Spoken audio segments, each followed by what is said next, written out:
Sir MK ultra का सबसे खौफनाक पहलू इनकी रिसर्च है into substances and mind control without drugs. कि जब भी मुझसे कोई पर्सनली सवाल पूछता है ना कि म्यूजिक हराम है या हलाल है, तो मैं यही कहता हूँ कि दुनिया की हर वो शे हराम है जो आपको आपकी खुदा की जात से डिस्कनेक्ट करती है। बेसिकली इंसानों को ज़ॉम्बी बनाने का प्रोजेक्ट था ये। और जैसे ही उस फ्रीक्वेंसी से कहा जाएगा ना कि जहांगीर को मार दो, तो तलत को लगेगा कि जहांगीर को मारना ही मेरी जिंदगी का वाहिद मकसद है। सोचे आप एक संदूक लेके घूम रहे हो, उसमें आधा किलो जो है कोकेन पड़ी हुई है और भी पता नहीं 15-20 किस्म के अजीब अजीब कंपाउंड्स पड़े वो हैं। हिपीज कल्चर जो चल रहा था सारा। Sir hippie culture according to MK ultra ये प्रॉपर्ली जो है इंड्यूस किया गया है। अब बंदा आधे नशे में हो ना, जब इन ड्रग्स के नशे में, तो एक पेंटिंग बनी हुई ना चिड़िया की, वो फरिश्ते बने हुए, सब कुछ बने हुए, उन्हें लगता है कि जन्नत हमें दिखाई दे रही है, हम सिर्फ फटने की दूरी में। इसराइल के अंदर खुद ज्यूज हैं, उनके अपने रैबाइज हैं, आपको उनके अपने पढ़े लिखे रैबाइज जो खुला खुला अपने यहाँ जैकेट के ऊपर ना इसराइल के झंडे पे यूं करके लाइन लेके घूम रहे हैं और कह रहे हैं भाई आप जो कर रहे हो ये जुडाइज्म का हिस्सा नहीं है, और इनको इसराइल खुद वहाँ पे सप्रेस करने में लगा हुआ है। अस्सलाम वालेकुम, क्या हाल है आपके? बेटर के एक और सेशन के साथ आपकी खिदमत में हाजिर हैं, और आज आपकी पुरज़ोर फरमाइश पे हम पार्ट 2 करने जा रहे हैं उस एपिसोड का जिसमें हमने हॉलीवुड और CIA के जो आपसी बंधन या नेक्सस है उसका तोड़ किया था। बताया था किस तरह से आपस में ये लोग जो है कॉन्स्पिरेसी करते हैं इंसानियत के ख़िलाफ़, या किसी को माइंड को जो है कंट्रोल किस तरह करते हैं। और इसी बातचीत के दौरान हमने एक प्रोजेक्ट का जिक्र किया था MK अल्ट्रा, कि MK अल्ट्रा क्या है। बड़ा सरसरी सा जिक्र हुआ था। आज फिर से तलत चौधरी साहब हमारे साथ मौजूद हैं और कोशिश करेंगे कि इसी MK अल्ट्रा को मज़ीद खोला जाए कि उस वक्त क्या इसके कारस्तानियाँ थीं और आज के दौर में किस तरह से चीज़ें इम्प्लीमेंट हो रही हैं। ये प्रोजेक्ट ख़त्म कर दिया गया या अभी भी चल रहा है और इसकी हौलनाकियाँ क्या हैं, ये सब बातें डिस्कस करेंगे हम अपने होस्ट तलत भाई के साथ। तो होस्ट अपने गेस्ट ओके, बल्कि नहीं, या होस्ट और गेस्ट वाला सीन ही कोई नहीं है भाई, गपशप है। सो आप भी होस्ट हैं, मैं भी होस्ट हूँ, आप भी गेस्ट हैं, मैं भी गेस्ट हूँ। सर होस्ट कहने के लिए शुक्रिया, क्योंकि एक सवाल मेरे माइंड में है जिसका मेरे पास जवाब नहीं है हाँ। कि ये जो टर्म है MK अल्ट्रा, मुझे लग रहा था इन्होंने माइंड कंट्रोल अल्ट्रा में C की जगह K लिख दिया है। अच्छा, ये एग्जैक्टली है क्या? इसकी थोड़ी नॉलेज है आपको? यार ये जो CIA जितने भी प्रोजेक्ट्स ऑपरेशंस होते हैं ना, ओके, इनके क्रिप्टोमेनियंस ही कहते हैं ये लोग उनको ना, क्रिप्टोनियंस या इस तरह कुछ नाम इनको देते हैं ये लोग, कि कोड होते हैं, मुख्तलिफ कोड। मिसाल के तौर पे जिस तरह फिदल कास्ट्रो को जब कत्ल करना था इन लोगों ने, तो उस प्रोजेक्ट का जो कोड नाम था वो M/ था, M/ था। यस, ये मेंशन्ड है, ये MK अल्ट्रा के रिलीज डॉक्यूमेंट्स में मेंशन्ड है, क्योंकि अच्छा। फिडेल कैस्ट्रो को ये ड्रग नहीं कर पाए थे, ये फेल हो गए थे। हाँ, इसके अलावा इनका जो पहला सैटेलाइट का था, सैटेलाइट जो Okay. भेजना था CIA ने अपना, ओके, बेसिकली नासा बाद में बना है, पहले CIA था। CIA ने फिर सैटेलाइट जब अपना ये लॉन्च किया, सब चीज़ें लॉन्च की, तो फिर उसको एक अलग जो है सेक्शन बना दिया गया जो NASA के नाम से आप जिसका आप जानते हैं। क्या आप बात कर रहे हैं? जी सर। क्योंकि अकॉर्डिंग टू द पब्लिकेशंस जो कि CIA ने खुद की हैं इन 2018, MK अल्ट्रा ने जो पावर पकड़ी है वो early 50s to mid 50s में पकड़ी है। हाँ, और ये वो टाइम था कि नया World War II का जो है ना, वो कहते हैं ना, the dust was settling down, Aahista Aahista चीज़ें कार्व आउट हो रही थी। मज़े की चीज़ आपको बताऊँ प्लीज़। कि एक तो उन्होंने इस प्रोजेक्ट का नाम जो कोड वर्ड रखा वो कोरोना रखा। 1958 मतलब इस दौरान जो उन्होंने पहला सैटेलाइट भेजने की कोशिश की, क्योंकि रशिया भेज चुका था स्पुतनिक, यस। उसके बाद CIA ने अपना शुरू किया, तो कोरोना उसका कोड नेम था। ठीक इसी तरह MK जो है ना, ये कोड वर्ड है। इनके एक सेक्शन होता है इसका CIA का, ओके, जिसमें वो टेक्निकल सर्विसेज का, ऑफिस ऑफ टेक्निकल सर्विसेज, ये फिर तो CIA उसका की अपनी कोड है MK और ultra is ultra. Well according to the documents जो मैंने पढ़े हैं, MK अल्ट्रा ने 150 सब रिसर्चेस शुरू की थी, जिनमें से 17 या 18 ऐसी हैं जो कि डॉक्यूमेंटेड हैं, क्योंकि इन्होंने सिस्टमैटिक अगर हम क्रोनोलॉजिकली देखें तो MK अल्ट्रा ने पावर पकड़ी 1950s में। जैसे ही पेपर क्लिप ख़त्म हुआ है MK अल्ट्रा एक्टिवेट हो गया। सही। लेकिन MK अल्ट्रा के जो डॉक्यूमेंट्स हैं वो एलिजिडली 1973 1974 तक सारे के सारे डिलीट कर दिए गए थे। यहाँ तक कहते हैं कि जो रिसर्च हमारे पास अवेलेबल है, जो अभी पब्लिश हुई है, ये भी अराउंड 2000-2008 के आसपास जाके मिली है, 2007-2008, क्योंकि 2-3 CIA के ही ऑपरेटिव्स थे जो कि डॉक्यूमेंटेशंस के अंदर घुसे हुए थे, और लकीली उनको एक कॉपी मिल गई जो MK अल्ट्रा की हिप्नोसिस की रिसर्च के ऊपर थी। वहाँ से उन्होंने एक्चुअली ट्रैक डाउन करना शुरू किया है, क्योंकि ऑफिशियली ये डॉक्यूमेंट्स जल के ख़त्म हो गए थे। There was no record of MK ultra after 1974। अच्छा, मैं मज़े की बात बताऊँ कि ये प्रोजेक्ट स्टार्ट करने की ज़रूरत क्यों पड़ी। आफ्टर सेकेंड वर्ल्ड वॉर एक जंग शुरू हुई जिसे कोरियन वॉर कहते हैं हम। सही है, नॉर्थ कोरिया वाले, north Korea, south Korea, north Korea, China जो आ गया, पहले कोरिया था पूरा का पूरा। वहाँ जब अमेरिकी फ़ौजी उतरे, वो जंग शुरू हुई, वहाँ जो प्रिजनर्स ऑफ वॉर बने POWs, ठीक है। काफ़ी अर्सा वो कैद रहे वहाँ पे। वहाँ से जब वो वापस आए अमेरिका, तो CIA को लगा कि इनकी सोच में बहुत तब्दीली आ चुकी है, ये बहुत ज़्यादा कम्युनिज़म की बातें करते हैं। तो उन्हें लगा कि शायद ये जो रशियंस हैं, ये सोवियत्स हैं, इन्होंने एक्सपेरिमेंट किया इनके ऊपर। तो उस एक्सपेरिमेंट का तोड़ करने के लिए MK अल्ट्रा प्रोजेक्ट इन्होंने लॉन्च किया कि अगर वो कर सकते हैं तो हमें भी करना चाहिए। तो माइंड कंट्रोल, इंसानों को कंट्रोल करना, भेड़े बकरियां समझने का जो आगाज़ हुआ, फिर वो यहाँ से इस तरह से हुआ। ओह डियर, एक थोड़ा सा टेंजेंट हो जाएगा, मुझे इत्तेफाक से याद आया, क्योंकि माइंड कंट्रोल की रिसर्च जो है वो फिल्म मेकिंग से बड़ी कनेक्टेड है, क्योंकि आप सस्पेंशन ऑफ डिसबिलीफ कर रहे हो ना। True. तो एक्चुअली ये डॉक्यूमेंटेड है कि एडिटिंग की जो मेन टेक्निक्स हैं जो हम आज तक यूज़ करते हैं, जिसमें कट्स आ गए, जिसमें डिजॉल्व्स आ गए, ये सारी एक्चुअली रशियन डायरेक्टर्स थे जिन्होंने इजाद की थी। इसमें सबसे मशहूर जो है आपका वो कार्डिशेव इफेक्ट है, कि आपको एक इंसान की शक्ल दिखाई, नॉर्मल सा फेस है, फिर एक सेब की तस्वीर दिखाई, फिर दोबारा उसकी शक्ल दिखाते हैं, तो लोगों ने आगे से कहना शुरू कर दिया इस बंदे को भूख लग रही है। फिर एक मरे हुए बंदे की शक्ल दिखाई, डेड बॉडी की, फिर वापस वही पिक्चर आप वही रिपीट कर रहे हो, लेकिन जो ऑडियंस बैठी हुई है वो कह रही है यार ये अब सैड लग रहा है। ये 3-4 लोग थे, इसमें सर्जी आइजनस्टाइन सबसे मशहूर है। इनकी रिसर्च इतनी, मतलब ये फिर पोर्नोग्राफी की तरफ जो है घुस गए थे, और KGP ने ना इस चीज़ की तरफ थोड़ा एहतजाज किया था, तो फिर ये एग्जाइल हुए, ये मैक्सिको आए, और यहाँ पे आके फिर उन्होंने अपनी फिल्में आहिस्ता आहिस्ता हॉलीवुड को देना शुरू किया। कोई भी फिल्म का स्टूडेंट होगा उसको ये नाम पता होगा, सर्जी आइजनस्टाइन। ये सेम वाली हरकत मेरे लिए नई खबर थी वैसे। ये अभी मैं कनेक्ट कर रहा हूँ आपकी बात से, क्योंकि रशिया वो है, उस वक्त USSR हुआ ना, सोवियट्स हैं, इन्होंने टॉर्चर पे और माइंड कंट्रोल पे बहुत काम किया है, क्योंकि इनका मेन टारगेट होता था कि हमें स्लीपर सेल्स डालने हर जगह पे, हम एक हल्का सा कोई भी हिंट दें, वो बंदा एक्टिवेट हो, अपना काम करे और फिर वापस गायब हो जाए। ये KGP से निकला हुआ है। इस वक्त रशिया का जो प्रेसिडेंट है आपका Putin, well known fact, Germany में प्लांटेड था एज अ स्लीपर सेल, और वहाँ पे डेटा कलेक्ट कर रहा था। उसको जैसे ही पता चला है कि मेरे मुल्क की वाट लग गई है, वो सीधा भागता भागता आया है। और अगर आप उसकी हिस्ट्री ट्रैक डाउन करें ना, किस तरह से वापस आया, किस तरह से वो गवर्नमेंट में लिटरली यूँ समझ लें प्राइम मिनिस्टर का राइट हैंड बना है। फिर आपकी बोस्निया वाली जंग शुरू हुई है, उस जंग के दौरान फंडिंग आनी थी जो कि बीच में से गायब हुई है। इस पर प्रॉपर डॉक्यूमेंट मेंशन्ड है। प्यूटिन खुद कहता है कि कोई फॉल्ट हो गया था जिसकी वजह से असल में बोस्निया में और रशिया के अंदर मेन क्रेमलिन के अंदर खाना आना था, जिसके लिए अच्छी खासी फंडिंग असाइन की गई, और कहते हैं वो बीच में कहीं गायब हो गया, वो कभी अपनी लोकेशन तक पहुंचा ही नहीं।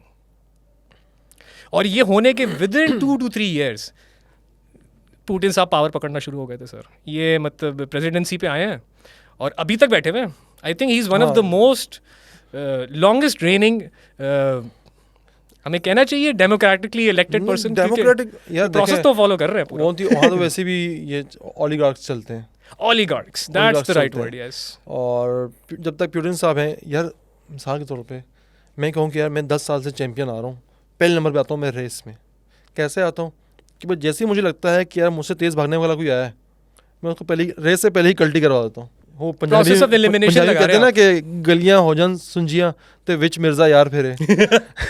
ना कोई शेख हसीना ने भी यही करती थी ना, शेख हसीना वाजिद जो थी ये वो बांग्लादेश वाली है। हाँ, तमाम अपोजिशन जेल में, ओके, और कोई इंटर्म गवर्नमेंट नहीं आती, वो खुद ही वज़ीर आज़म रहती है, खुद ही कंडक्ट करवाती है इलेक्शन, खुद ही जज बनती है, खुद ही इलेक्शन कमीशन बनती है और जीत जाती है। तो इस लेवल का कंट्रोल इसके पास कैसे आया है सर? ये जितने भी क्या कह लें, इंसान की फितरत में खुदा बनना है बेसिकली, क्योंकि फितरत का एक हिस्सा है ना कि मैं लोगों पे खुदा बन के जो है रूल करूँ, हमारी ईगो, जैसे ईगो एग्जैक्टली। तो जब इसकी हुकूमत है, इसके वालिद साहब ने भी यही किया था, मुजीबुर रहमान ने। ये मुजीबुर की बेटी है ना, ये बच गई थी क्योंकि बाहर थी। मुजीबुर रहमान का मुझे पता है क्योंकि ज़बरदस्ती हमें वो हिस्ट्री ऑफ सिनेमा में पढ़ाया गया था। सर मुजीबुर रहमान ने क्या किया कि पाकिस्तान टूट गया, बांग्लादेश बन गया। पाकिस्तान टूटा क्यों? बताया गया कि इलेक्शन में धांधली हुई थी, इसके वोट ज़्यादा थे, इसको वज़ीर-ए-आज़म नहीं बनने दिए गए। ये एक नैरेटिव रखा, ठीक है। नतीजे में क्या होना चाहिए कि आप पे जो जुल्म हुआ होता है ना, आपकी पूरी कोशिश होती है आपके दुश्मन पे भी वो जुल्म ना हो। अगर आप मजलूम थे बांग्लादेश बनने के बाद, अब जब आप वहाँ के बन गए, वज़ीर-ए-आज़म बन गए, आपके पास हुकूमत आ गई, तो आपने क्या किया, अपने फ़ौज की अल्टरनेट अपनी एक मलेशिया बनाना शुरू कर दी। वो मलेशिया जो है इवेंचुअली बांग्लादेश को लेके जा रही थी वन मैन रूल की तरफ, वन पार्टी रूल की तरफ। आई थिंक मैंने इसका नाम सुना है इस मलेशिया का। हाँ, ये वही टाइगर्स करके कुछ नाम है शायद हाँ, इसका, पैंथर्स या वही टाइगर्स। मुक्ति बानी वाले सारे लोग इसमें आ गए थे। बानी वाज द नेम जब 71। ओके हाँ, ओके। वही सारे लोग इसमें आ गए थे। अच्छा, क्या हुआ कि फ़ौज को आपने नीचे कर दिया, फ़ौज मलेशिया के ऊपर आ गई। आपके जो स्टूडेंट्स थे, स्टूडेंट लीडर्स थे, आपने उनको मरवाना शुरू कर दिया, बेदर्दी से आपने कत्ल करवाया। आपके ख़ानदान की करप्शन किससे किससे मशहूर थे, पर पकड़ता कौन? जज भी आपका, पुलिस भी आपका, फ़ौज आपने नीचे कर दी, अपनी प्राइवेट मिलिशिया बना दी जो देखती थी कि कौन कौन हमारे मुखालिफ है, सियासी मुखालिफ है, ये उसे काट दो उसको। I have to cut you off sir. एक सेकंड। ये जो आपने पूरा प्रोसेस बताया, जिस तरह से इस खातून ने पावर पकड़ी है और ये एक लेगेसी से, डायनेस्टी से आ रही है, ये तो सारा का सारा एमके अल्ट्रा की रिसर्च से कोइंसाइड करता है। देखिए, उनकी जो डॉक्यूमेंटेड रिसर्च है वो तकरीबन 8 या 9 ड्रग्स हैं जो उन्होंने खुल्लम खुल्ला बोले हैं कि हमने इन पे रिसर्च की है।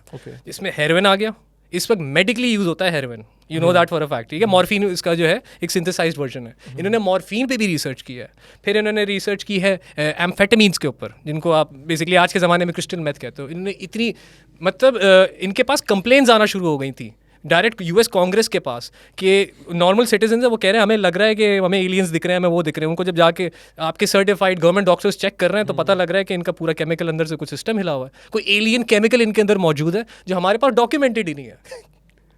क्या बात। अगर यही हरकत इन्होंने ये बड़े आराम से इस पूरी सिचुएशन पे अप्लाई हो सकता है। अभी मैंने 2-3 ड्रग्स मेंशन किए, इसके अलावा एक है मेस्केलिन। मेस्केलिन की सर बहुत पुरानी हिस्ट्री है। मेस्केलिन बेसिकली सिंथेसाइज होता था मेक्सिको में। उनका एक बहुत पुराना पॉलीथियस्टिक रिलीजन है मायंस का। ये वो नहीं था, आपको याद, वो कहते थे 2012 में दुनिया खत्म हो जाएगी। मुझे मायन कैलेंडर जो है 2012 तक, उसकी बात है नहीं। वो लोग इतने प्रिसाइज थे मैथमेटिक्स में कि उन्होंने मेक्सिको में उसी तरह के आपके पिरामिड्स बनाए हैं जिस तरह के आपको इजिप्ट में दिखते हैं, जिस तरह के आपको चाइना में भी दिखेंगे, एग्जैक्ट सेम रेप्लिकेशन, जैसे एज इफ उनको कोई नॉलेज मिल रही हो। और उन्होंका ये स्टैंडर्ड प्रोसेस होता था, उन्होंने एक तरह का ऑल्टार बनाया हुआ था, उसके ऊपर लेके जाते थे। बंदा विलिंगली कहता था कि मुझे सैक्रिफाइस करो फॉर द गॉड्स ताकि हमें नॉलेज मिले। इसके बाद जो इनकी इन्फॉर्मेशन है वो ज़्यादा थोड़ी बहुत आगे पीछे मिक्सअप हुई हुई है, लेकिन इसके पूरे प्रोसेस में कहा जाता है अकॉर्डिंग टू देयर स्क्रिप्चर्स कि मेस्केलिन यूज़ होती थी उस बंदे को कन्विंस करने के लिए कि वो सेल्फ सैक्रिफाइस के लिए रेडी हो जाए। मेस्केलिन आज यूज़ हो रही है सर? मेस्केलिन उतनी नहीं यूज़ हो रही जितनी LSD यूज़ हो रही है, क्योंकि मेस्केलिन को बनाना बहुत मुश्किल है। असल में मेस्केलिन निकलती है ख़ास किस्म के कैक्टस प्लांट से। और इसका आप समझ लें कि इसका एक फर्मेंटेशन प्रोसेस है, तो वो इकोनॉमिकली वायबल नहीं है। कोई शौकीन आदमी होगा ना तो हो सकता है वो ये नशे वशे करता हो, लेकिन अगर आपको इकोनॉमिकली देखना है और फाइनेंशियली देखना है कि आपको एक चीज़ को वाइड स्प्रेड करना है, तो वहाँ पे फिर LSD आ जाती है, लाइसर्जिक एसिड।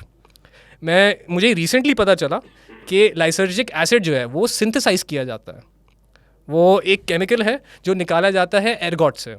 आपकी जो CIA की रिसर्च है उसमें मेंशन्ड है एगीमा, एग्जैक्ट स्पेलिंग क्या थी? एर्गी इस तरह नाम है, ERGINE ऐसे करके कंपाउंड मेंशन्ड है। मैं एडिटर साहब आपको बताऊंगा और लिख दीजिएगा। एर्जीन नाम था, आर्गिन नाम था, इस तरह कुछ नाम था उसका। अच्छा, जो आपकी 60s और 70s का लिटरेचर है ना, मैं इसमें हंटर थॉमसन को बहुत फॉलो करता हूँ। हंटर थॉमसन बेसिकली एक PhD थे जर्नलिज्म में, और उन्होंने गोंजो जर्नलिज्म की बुनियाद रखी थी। इनकी बड़ी अच्छी डॉक्यूमेंटेशन है, इनकी बहुत बुक्स हैं। इनकी एक सेल्फ बायोग्राफी है by the name of fear and loathing in Las Vegas. इसमें जॉनी डेप ने एक्टिंग की हुई है, ये फिल्म भी बनी हुई है। आपको मौका मिले ज़रूर चेक कीजिएगा, क्योंकि 60s में जो माहौल था ना, हर चीज़ खुला मिल रही है। सोचे आप एक संदूक लेके घूम रहे हो, उसमें आधा किलो जो है कोकेन पड़ी हुई है, और भी पता नहीं 15-20 किस्म के अजीब कंपाउंड्स पड़े हैं। हिपीज कल्चर जो चल रहा था सारा। Sir, hippie culture according to MK ultra ये प्रॉपर्ली जो है इंड्यूस किया गया है। इन लोगों का टारगेट जो था वो 3 नेशनैलिटीज़ थी। एक तो रशियंस को टारगेट करना है, दूसरा इन्होंने टारगेट करना है चाइनीज़ को, क्योंकि चाइनीज इनको बहुत डर लगा हुआ था। रशिया का USSR का जो पूरा आपका कम्युनिज्म था ना, वो चाइना ने एक तरह से पूरा का पूरा अडॉप्ट कर लिया था। चेयरमैन माओ आए थे उनके, ठीक है। और आज की दुनिया में हमें पता है कि कितना इफेक्टिवली इस चीज़ को फंक्शन आउट कर रहे हैं। और तीसरे आपके कोरियंस आ गए। इनका फोकस ये था कि इन 3 नस्लों से हमें सबसे ज़्यादा खतरा है, इन 3 नेशनैलिटीज़ टू बी एग्जैक्ट से खतरा है। तो इनके ऊपर सबसे ज़्यादा एक्सपेरिमेंट करनी है और फिगर आउट करना है कौन से केमिकल्स हैं जिनके ज़रिए हम इनके माइंड को वाइप आउट कर सकते हैं। एक तो केमिकल्स हो गया, ठीक है। सेकंड हो गया हिप्नोसिस। हिप्नोसिस के ऊपर इन्होंने इतनी डिटेल में रिसर्च की है कि आज हिप्नोसिस एज थेरेपी यूज़ भी किया जाता है मेडिकल साइंस में। बहुत से केसेस में यूज़ किया जाता है आपकी मेमोरी मिटाने के लिए, कुछ केसेस में मेमोरी ऐसी चीज़ें जब आपको याद नहीं आ रही, आपने कोई इतना ट्रोमेटिक एक्सपीरियंस, चले फॉर एग्जांपल आप जंग में गए और इतना ट्रोमेटिक एक्सपीरियंस था कि आप सब कुछ भूल गए, आपको 24 घंटे बस ख्वाब में वही दिखता रहता है, खून खराबा, तो वहाँ पे ये हिप्नोटिक थेरेपी यूज़ होती है। थोड़ा बहुत साइकेडेलिक्स भी यूज़ होता है। वैसे आपके हिसाब से इस वक्त ये जो ड्रग कल्चर है, मतलब मेरा इतना ज़्यादा एक्सपोजर इसका नहीं है, मेरा ज़्यादातर रीडिंग का ही है। आपको क्या लगता है हमारी सोसाइटी में इस वक्त ये ड्रग कल्चर पेनिट्रेट कर चुका हुआ है? क्योंकि इनका प्राइमरी वेपन MK अल्ट्रा का तो ये ड्रग्स ही थे। आप ये देखें ना कि जब MK अल्ट्रा का आगाज़ हुआ ना, तो 2-3 चीज़ें थी जिनको उन्होंने ज़्यादा टारगेट किया। सबसे पहले इन्होंने टारगेट किया ब्रॉथल्स को।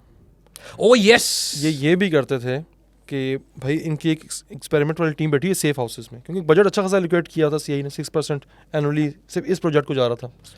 ये अब क्या करते, इन्होंने अपने सेफ हाउसेस बनाए हुए थे, वहाँ पे किसी प्रोस्टिट्यूट को बुलाते फॉर सर्विसेज। अब प्रोस्टिट्यूट आई हुई है, वो अब तो खैर बड़े रूल शूल आ गए, वो आपकी गुलाम होती थी बेसिकली।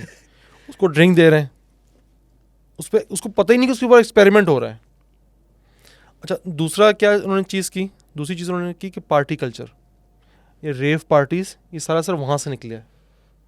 वो पार्टीज़ ऑर्गेनाइज करवाते थे ताकि केमिकल ड्रग्स जो हैं ये टेस्ट करवा सकें कि ये मासेस पे किस तरह हमला करती है। ये वहाँ इंडिविजुअल्स चेक करते थे कि यार इसके ड्रिंक में चीज़ डालनी है, मुफ्त में फ़लानी ड्रग्स देनी है।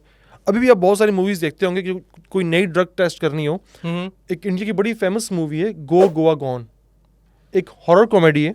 ओके, ये मैंने देखी भी हाँ, नहीं। सैफ अली खान है, कुणाल खेमू है, और इस तरह के लड़के हैं इसमें। ओके, उसमें भी ये होता है कि वो पार्टी में जाते हैं तो एक नई ड्रग आई होती है, वो टेस्ट करवानी होती है, तो वो पार्टी चल रही होती है। क्योंकि मैं आपसे पूछूंगा क्योंकि आप फिल्म इंडस्ट्री से हैं, तो आपको पता होगा कि ये म्यूज़िक और साउंड्स फ्रीक्वेंसीज आपके दिमाग पे किस तरह असर करती हैं, किस तरह आपको बेकाबू करती हैं, आपको दुनिया से ताल्लुक़ काटती हैं। ये मैं आपसे डिटेल में पूछूंगा इस पर। तो वहाँ पे एक्सपेरिमेंट्स किए गए। तीसरा जो एक्सपेरिमेंट किया गया वो मरीज़ों पे किया गया। एक बड़ा मशहूर वो था एलन मैट्रिमोनियल तो कुछ और चीज़ होती है। ये नाम कुछ ट्रिगर कर रहा है। एक मिनट, एलन करके कुछ नाम था उस बिल्डिंग का। Okay. एलन मेमोरियल एक बिल्डिंग थी, जिसपे डॉक्टर कैमरून बहुत मशहूर हैं इस चीज़ में। ये नाम MK अल्ट्रा में मेंशन्ड है जी, वो इसके बहुत बड़े वो थे, एक पार्ट थे इसका, ये पार्ट था एलन जो वो था ना, क्या था, मेमोरियल। ये वही वाले हैं जो कनाडा जा के रिसर्च करते थे। जी सर। ये एलन मेमोरियल कनाडा में? जी सर, कनाडा में वो। अब सीन okay. क्या हुआ कि कोई जाता है यार मुझे अस्थमा का मसला है, वो वहाँ से वापस ना आता। जो भी मरीज़ वहाँ गया वहाँ से वापस नहीं आया। वो क्या करते, सीधा ड्रग्स दे के उसको कोमा में भेज देते। अब कोमा में उस पर ऊपर होते एक्सपेरिमेंट्स। अभी मैंने कुछ साल पहले एक डॉक्यूमेंट्री देखी थी BBC की। ओके। वो जो मुतासिर थे ना, उनके बच्चों की डॉक्यूमेंट्री थी वो, कि वो बताते हैं कि मेरे वालिद साहब जो थे 27 साल के थे जब वो अस्थमा के लिए गए डॉक्टर क्या नाम था, कैमरून के पास। ये तो अलग से मेंशन है। फिर पता चला कि हमारे वालिद साहब जो हैं तो कोमा में चले गए। और कुछ सालों बाद जब वहाँ से रिहाई होती थी तो वो बताते थे कि हम पे किस तरह से एक्सपेरिमेंट किए गए, कि नींद बेहोशी होती थी हम पे, और एक टेप रिकॉर्डर हमारे कान के पास बज रहा होता था कि भाई तेरी कोई वैल्यू नहीं है दुनिया में, तेरी माँ तुझसे नफरत करती है, तू बर्बाद इंसान है। नेगेटिविटी इंड्यूस करते थे। ये एक फॉर्म ऑफ टॉर्चर है sir. Form of torture, exactly. This is literally torture. और भाई 30 दिन बाद उसको फिर होश में लाया जाता, कोमा से निकाला जाता। वो चेक करते कि भाई अब इसके अंदर क्या तब्दीली है, ये शख्सियत के अंदर, जब हमारे पास आया था तब कैसा था, अब कैसा है। फिर एक बड़ा मशहूर टॉर्चर था वहाँ पे। ओके। वो अपना इलेक्ट्रिक शॉक दिया करते थे, जिसमें इलेक्ट्रोक्यूशन करते थे। उसका बड़ा नाम था, एक मिनट मैं नाम नहीं बताऊँ, मुझे मज़ा नहीं आएगा उसके बगैर। सर ये जो आप सारा कुछ बता रहे हो ना, इसके रेफरेंसेस MK अल्ट्रा में मौजूद हैं। इन्होंने ये सब चीज़ें वो हैं जिनका मौजूद है। सर टोटल में कहते हैं पेज रसल शॉक ट्रीटमेंट। क्या नाम है? Page Russell shock treatment. ये भी इसीलिए होता था कि इसकी मेमोरी वाइप आउट करने के लिए और अपनी तरफ से नई मेमोरीज डालने के लिए। मिसाल के तौर पे आपको अगर ले जाया गया वहाँ पे, ये एलन मेमोरियल पे आपको लेके जाया गया, अब आपकी जो मेमोरीज है ना, ये सारी वाइप आउट की जाएंगी। आपको कोमा में रख के, आपको नशा दे के, आपको वही पेज रसल शॉक ट्रीटमेंट दे के, और नई मेमोरीज डाली जाएंगी कि तू बहुत बेकार इंसान है, तेरी कोई वैल्यू नहीं है, ताकि आप एक स्लीपर सेल बन जाए, एक एसेट बन जाए, और सिंपल वही फ्रीक्वेंसी से दिखाई चीज़ सुनाई जाएंगी जो आपको ट्रिगर करती हैं, और फिर वो चीज़ें साइड पे हो जाएंगी, आप एक नॉर्मल इंसान की तरह दुनिया में जाएंगे, चेंजेस दिमाग में होंगे। लेकिन आपका ट्रिगर पॉइंट वही फ्रीक्वेंसीज होंगी जो वहाँ पे चलाई जा रही थी। जब भी आपको यूज़ करना होगा ना किसी एजेंसी ने, सर वो फ्रीक्वेंसी का जो हुक्म है वो आपको किसी तरह बहाने से सुना दिया जाएगा। आप रास्ते में चलते जा रहे होंगे, एक बंदा वो रिकॉर्डर में किसी चीज़ में लेके आएगा जो सेम फ्रीक्वेंसी में वो पैगाम होगा, क्योंकि अब आपकी शख्सियत जो है ना उस फ्रीक्वेंसी भी चल रही है। जैसे ही वो फ्रीक्वेंसी ऑन हुई, उससे जो आपको हुक्म दिया, आप फिर उसी कोमे वाली सिचुएशन में चले जाओगे, एक ज़ॉम्बी बन जाओगे आप। बेसिकली इंसानों को ज़ॉम्बी बनाने का प्रोजेक्ट था ये, कि चलते फिरते हैं, खाते पीते हैं, सही हैं, बिल्कुल नॉर्मल है तलत साहब।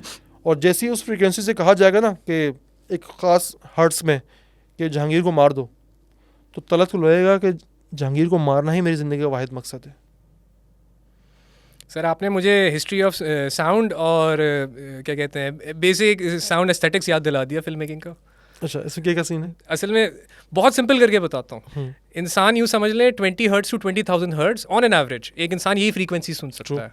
आजकल ज़माना चल रहा है 20 हर्ट्स से भी 20,000 से भी नीचे आ गया होगा। लेकिन ऐसी फ्रीक्वेंसीज होती हैं, आपने जब भी स्पीकर खरीदने जाओ महंगे वाले, आपको साथ में एक सबवूफर मिलता है ना। बिल्कुल। आपने कभी नोटिस किया बाकी स्पीकरों को बड़ा पोजीशन करके प्लेस करना होता है, सबवूफर कहीं भी रख दो। क्योंकि सबवूफर जो फ्रीक्वेंसीज फेंकता है वो होती हैं 20 हर्ट्स, 25 हर्ट्स, 10 हर्ट्स, 5 हर्ट्स। अब अगर आप 20 हर्ट्स से नीचे जा रहे हो ना, 10 हर्ट्स, 5 हर्ट्स, 2 हर्ट्स, ये वो फ्रीक्वेंसीज है जिनमें कहते हैं रेप्टाइल्स कम्युनिकेट करते हैं, इसलिए ये फ्रीक्वेंसी हम सुन नहीं सकते। और ये फ्रीक्वेंसी आपको हमारी इन्वायरमेंट में ख़ास तौर पे मतलब सिटीज़ में नहीं मिलेगी। तो अगर आप इनमें से किसी एक फ्रीक्वेंसी को एज अ ट्रिगर प्लांट कर दो किसी आदमी में, तो वो तो किसी कॉन्सर्ट में जाए, कोई फैमिली फंक्शन हो रहा है, कोई वो तो कहीं भी सर एक्टिवेट किया जा सकता है। किसी और को फ्रीक्वेंसी सुनाई नहीं देगी, कोई पकड़ ही नहीं पाएगा कि इसकी वजह से ट्रिगर हुआ है। वो तो आप 100% इसको बंदे को क्लासीफाई कर सकते हैं कि सुसाइड बॉम्बर है या फिर कोई एक्सट्रीमिस्ट है। आपको शायद ये रिसर्च ऑलरेडी पता हो, ये गलत भी हो सकती है, लेकिन ऑनलाइन ये चीज़ें मैंने टेलीग्राम के थ्रू, क्योंकि टेलीग्राम पे आपको जर्नलिज्म बहुत आराम से मिलता है, ये बहुत सुनने में आया, ये बहुत जर्नलिस्ट ने डिस्कस किया है कि ज़्यादातर जो इनके अलकायदा के और दाइश के न्यू रिक्रूट्स होते हैं, ये इनको सिस्टमेटिकली वो एम्फेटामीन्स दे रहे होते हैं, क्योंकि वो ये ना 3-3 4, रिमेंबर नाजीज। सर मैंने कुछ अर्सा काम किया है, एक फ्रीलांस के तौर पे समझ लें, ये अपनी एजेंसीज होती हैं, आर्म फोर्सेस होती हैं, इनके ऑपरेशंस वगैरह। तो मैं बहुत पहले की बात बता रहा हूँ, जब खुदकश हमले बहुत ज़्यादा हो रहे थे पाकिस्तान में, तो वहाँ जो रिपोर्ट्स आती थी ना, या कोई बच्चा अरेस्ट हो गया था, बच्चा अराउंड 12-13 साल का बच्चा था, और बिल्कुल नॉर्मल होता था वो, लेकिन उसको दौरे जब पड़ते थे ना, अजीब से किस्म के दौरे, तो अजीब और गरीब हरकतें किया करता था। वो हूर आ रही है मेरे पास, हूर आ रही है मेरे पास, सो वो ट्रिगर हो रहा था कुछ बातों से, कुछ अल्फाजों से। एक्चुअली कह रहा है कि हूर आ रही है। एग्जैक्टली, वो हूर आ रही है तो मतलब मैं मरूंगा तो उससे मिलूंगा, ऐसे नहीं मिल सकता मैं उससे। ये तो साइकेडेलिक पॉइजनिंग है। एग्जैक्टली। अब साइकेडेलिक भी, और वो इस तरह के स्लीपर सेल्स थे कि उनको लगने लग गया था कि अब यहाँ से जाऊंगा तो ये सब जो चीज़ें नजर आ रही मुझे तब मिलेंगी। आप कहते हैं ना कि कैसे कोई फट सकता है यार, सर ऐसे फट सकता है, इस तरह से दिमाग कंट्रोल होते हैं। और बकायदा बताया जाता था भाई कि जब उनको लेके जाते थे ना गाड़ियों में या ट्रांसपोर्ट किसी भी तरह से, तो ड्राइवर तो अंदर गाड़ी का माहौल पूरा जन्नत वाला होता था, पेंटिंग जैसी बनी होती थी। अब बंदा आधे नशे में हो ना, जब इन ड्रग्स के नशे में, तो एक पेंटिंग बनी हुई ना चिड़िया की, तो उसको वो फड़फड़ाती हुई नजर आ रही होगी, उसको रियल नजर आ रही होगी। क्योंकि साइकेडेलिक्स इसी तरह दिमाग के साथ काम करते हैं। अब अंदर गाड़ियों में ना पूरा वो उस तरह का माहौल बना हुआ है, दरख्त, चिड़िया, खूबसूरत वो फरिश्ते बने हुए, सब कुछ बने हुए। उन्हें लगता है कि जन्नत हमें दिखाई दे रही है, हम सिर्फ फटने की दूरी में, फटेंगे तो यहाँ चले जाएंगे। इस दौरान ड्राइवर क्या करता, ड्राइवर ना गाड़ी को घुमाता और पूछते भाई ये इतना झटके क्यों लग रहे हैं। कह रहे हैं मैं क्या करूँ, आगे हुरें रास्ता रोक रही हैं कि हमारा बंदा हमें दो। अब सोचें कि 13-14 साल की कच्ची उम्र होती है, नया नया बंदा जवान और एक्सप्लोर कर रहा होता है, और क्रेजी होता है बंदा जवानी में उस टाइम। वो आपके दिमाग में 2-3 साल तक हुरें जन्नत, सेक्स, शराब, खाना पीना खुला, गरीब घराने से कोट के आए तो खुला खाना पीना, दूध की नहर, शहद की नहर। तो आप कहते हैं भाड़ में जाए दुनिया, बताओ मैं कैसे मिलूंगा। ऐसे मिलोगे कि भाई जैकेट है ना, ये काफरों पे जाके फाड़ दो।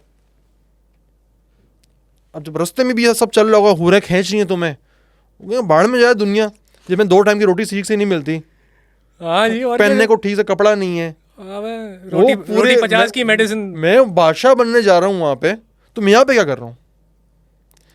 ये कहने को तो ये दहशतगर्दों के वो थे, लेकिन सब MK अल्ट्रा से निकला है। किस तरह माइंड कंट्रोल करना है आपने। मुझे ये बताएं, ये जो साइंस है साउंड की, साउंड, क्योंकि यार मुझे ना आपकी मज़े की बात बताऊँ आपको मैं, अल्लाह माफ़ कि करे आज सर। से कोई 3-4 साल पहले जब हमने ये शुरू किया था ना पाकिस्तान इंटेलेक्चुअल सोसाइटी, ओके, बाद में नाम चेंज किया इसका, तो एक बंदा ना मुस्तकिल मुझे मैसेज करता था, यार साउंड के बारे में बात करें, साउंड के बारे में बात करें। अब चूंकि मेरी फील्ड नहीं है, मैं कोई आर्टिस्ट नहीं हूँ या इस तरह, तो मुझे कभी समझ नहीं आया कि फ्रीक्वेंसीज किस तरह से बंदे पे हमला करती हैं या किस तरह से ट्रांस में कंट्रोल करती हैं, म्यूज़िक किस तरह कंट्रोल करता है। सर इसके लिए हमें 1-2 म्यूजिशियंस को बुलाना पड़ेगा ऑन पॉडकास्ट। मेरी जितनी नॉलेज है मैं आपको दे देता हूँ। मैं म्यूजिशियन नहीं हूँ, मैं बेसिकली ट्रेंड वीडियो एडिटर हूँ और साउंड डिज़ाइन आता है मुझे। Okay. और फिल्म मेकिंग साउंड डिज़ाइन जो है वो म्यूज़िक पे इतना फोकस नहीं करता, वो डायलॉग्स, फोली, साउंड इफेक्ट्स, VFX और ट्रिगर्स करने पे फोकस करता है। सीन कुछ यूँ है सर कि 1950s 40s से पहले मोस्टली जो म्यूज़िक बजाया जाता था ना, वो नेचर पे ट्यून्ड होता था। मैं आपको समझाता हूँ। आप म्यूज़िक जिसे कह रहे हो ना, हमारी सकाफत में उसे मौसीकी कहा जाता है। मौसीकी मतलब the sounds of nature, the sounds which are around you, वो एक्चुअल म्यूज़िक है। इसलिए आपको कुरान में एक डायरेक्ट रेफरेंस नहीं मिलेगा कि म्यूज़िक हराम है, क्योंकि म्यूज़िक इन दी एंड एक जानवर बोल रहा है, एक चिड़िया की चहचहाना आपके लिए म्यूज़िक है, ठीक है ना। अगर एक बड़ी सी आर्मी मार्च करती हुई जा रही है, उनकी जो बीट है ठप ठप ठप, वो एक ड्रम की फील देती है, वो आपको ट्रिगर करेगी, वो आप में फेयर भी डाल सकती है, वो आप में हैप्पीनेस भी डाल सकती है। तो ओरिजिनल जिसको आप मौसीकी कहते हैं, वो नेचर की ट्यूनिंग पे होता है, जो यूजुअली 432 हर्ट्ज पे ट्यून किया जाता है। यूँ समझ लें कि आप सुबह सुबह उठे, आपने जो इन्वायरमेंट फील की, आपने कहा किसी तरह ये मैं अपने इंस्ट्रूमेंट पे ट्रांसलेट कर लूँ, तो आप क्या करोगे? आप इंस्ट्रूमेंट को ये सबसे पहले जो ये ट्यूनिंग ऑन रिकॉर्ड है वो है पाइथागोरस की। पाइथागोरस आपने ये नाम सुना होगा। Theorem sir.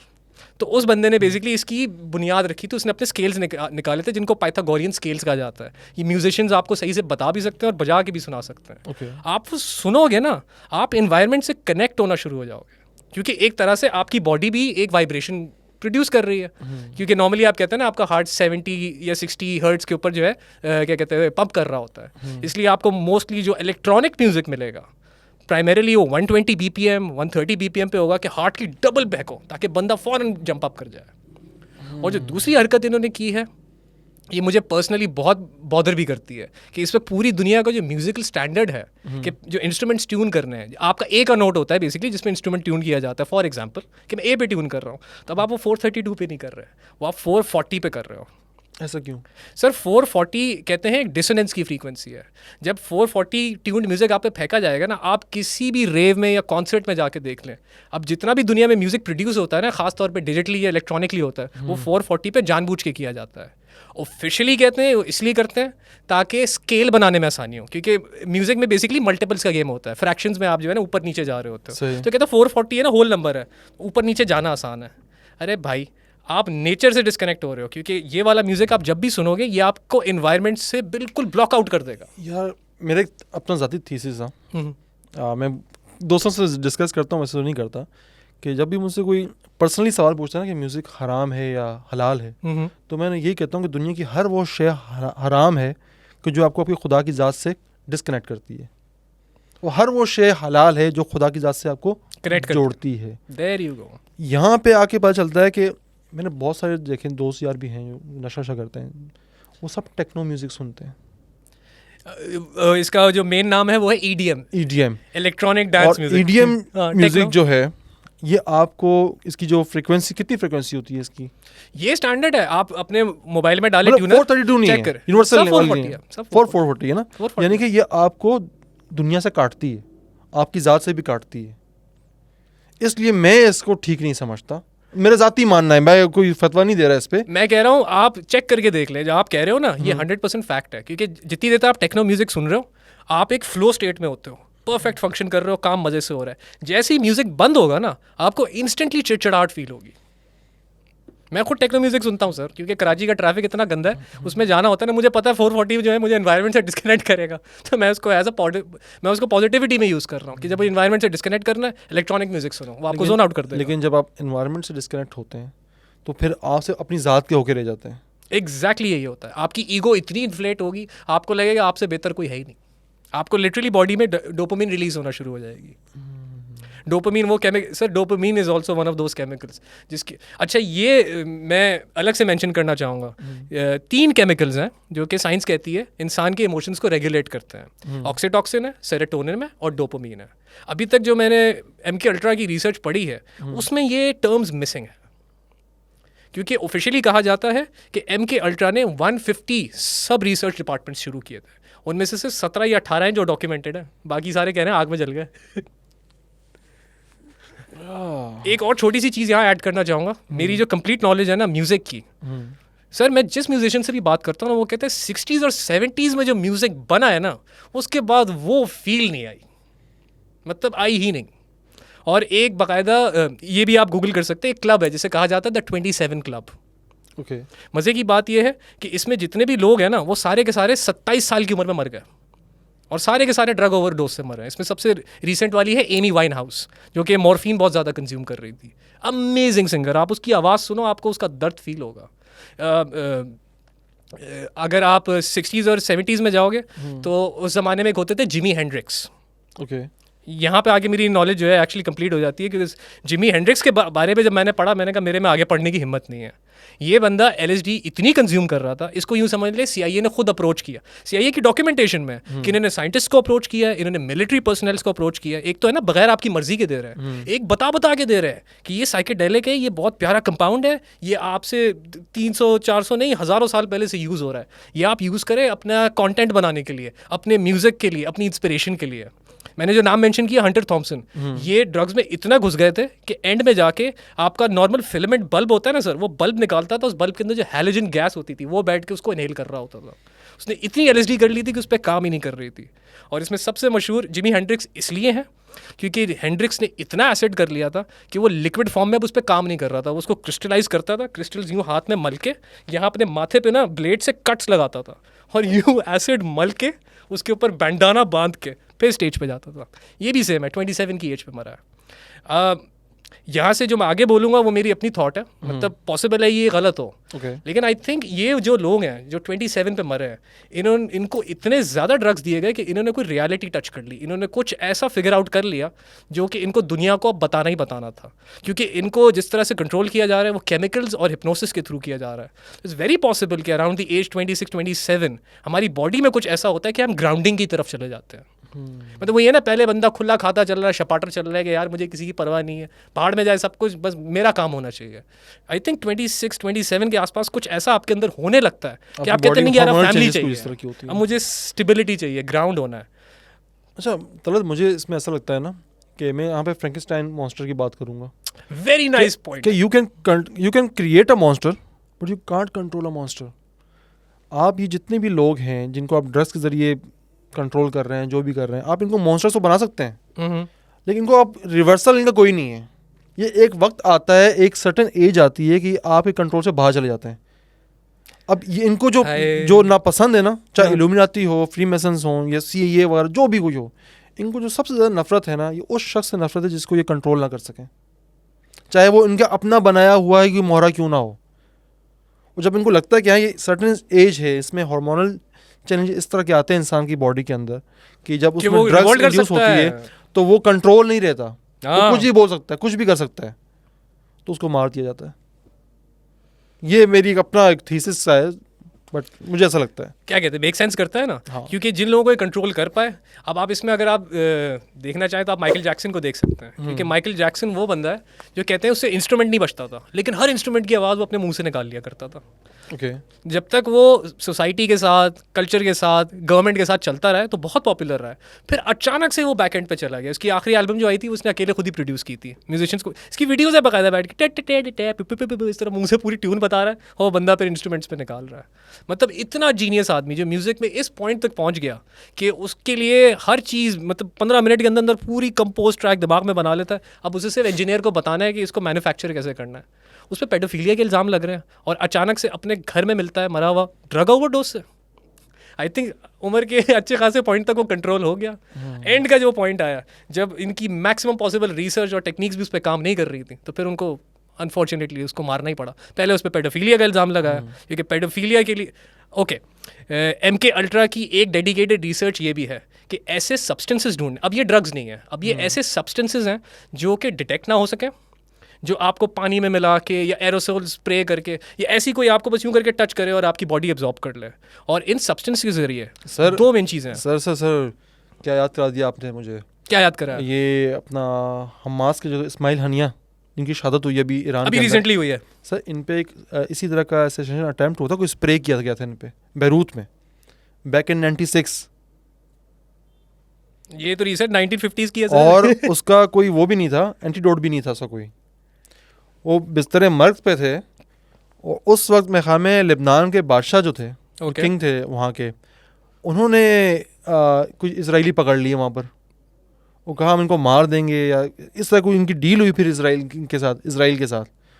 नेतन्याहू उस वक्त चल रहा था मोसाद में, या उस वक्त वज़ीर-ए-आज़म बना था, फर्स्ट टाइम थी वज़ीर-ए-आज़म की, मुझे ठीक से याद नहीं, पर पॉलिटिशियन उस वक्त भी तगड़ा था ये। सर जहाँ तक मुझे मालूम है Netanyahu was a successor to the prime minister before him. और नेतन्याहू ही ने फिर एंटीडोट दी इस्माइल हनिया को बैक इन 96, क्योंकि वो इसराइली पकड़ लिया था ना वहाँ पे कि भाई अगर इसको कुछ हुआ तो इनको मार देंगे। तो सेंस बनती है ना, बेसिकली हाँ, ट्रूस बन गया। yes. नेतन्याहू को कोई ना कोई डेटा इन्फॉर्मेशन ये चाहिए वहाँ पे भी स्प्रे वाला वो सब चीज़ें यूज़ हुई। सर ये बाकायदा मेंशन्ड है, ये नहीं बताया कि रिसर्च एक्चुअली कंक्लूड हुई है या नहीं। MK अल्ट्रा कहता है कि ज़्यादातर डॉक्यूमेंट्स जल गए या गायब हो गए। और इसकी भी बड़ी मज़ेदार स्टोरी है सर, क्योंकि यूँ समझ ले मिड 1960s में, एग्जैक्ट डेट आई थिंक 1963 या 64 है, जिसमें 2 कमीशंस बनाए गए। क्योंकि जो US की कांग्रेस थी उसके पास कंप्लेन्स आ रही थी कि हमें नॉर्मल लोग कंप्लेन कर रहे हैं कि हमें लग रहा है हमें ड्रग किया गया, हमें लग रहा है हमें एलियंस दिख रहे हैं, हमें लग रहा है हमें गॉड्स दिख रहे हैं, हमें लग रहा है हमारे साथ किसी तरह की माइंड कंट्रोल किया जा रहा है। क्योंकि उस ज़माने में KGB होती थी ना, उनको लग रहा था वर्ल्ड वॉर 2 अब ख़त्म हो गई है, तो ये कोल्ड वॉर का हमारे पे इफेक्ट आ रहा है।